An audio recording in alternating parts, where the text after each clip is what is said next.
Welcome to Mertech.com's Daily News Update Extra.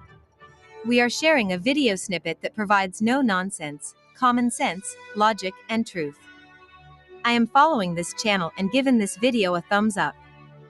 The link to this video is in the description box below. Please follow Mertech on Rumble.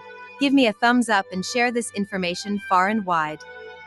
This great news update will begin momentarily. Thank you and may God bless.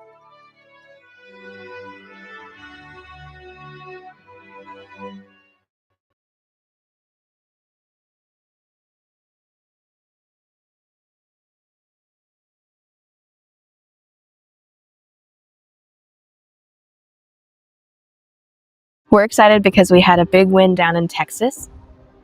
In this case, our client was a teacher outside of Houston who was simply praying at the pole, which is a national day of prayer where students or teachers meet outside of their schools at the flagpole before class, before any education has started, simply to pray. And her and a few other teachers were outside the flagpole praying when the principal came and rounded them up and told them they are not allowed to pray.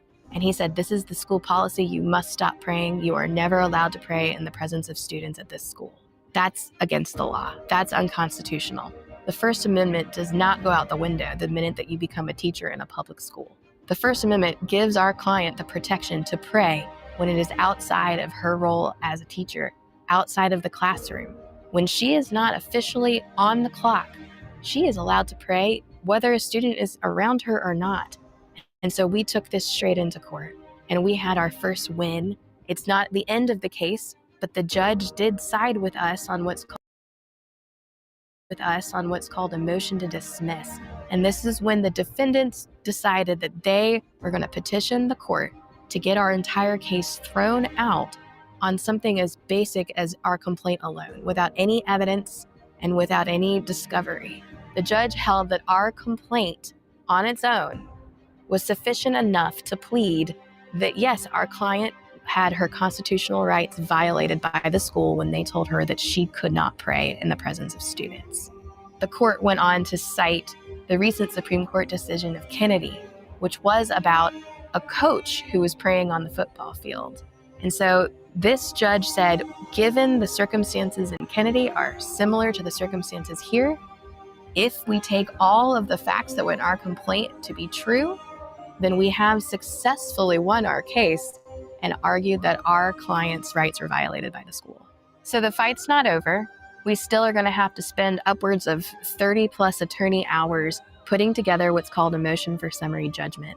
And that's our turn to ask the court to go ahead and rule on the case without having to go to a trial.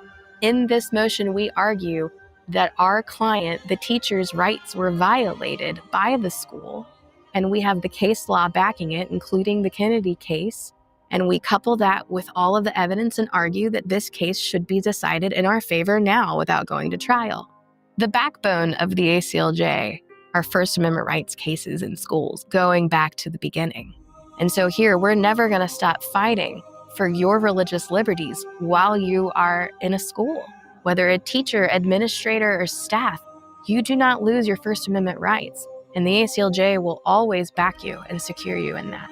We will not stop fighting when schools violate your First Amendment rights. We're here for you. We're here to defend you. You're not alone.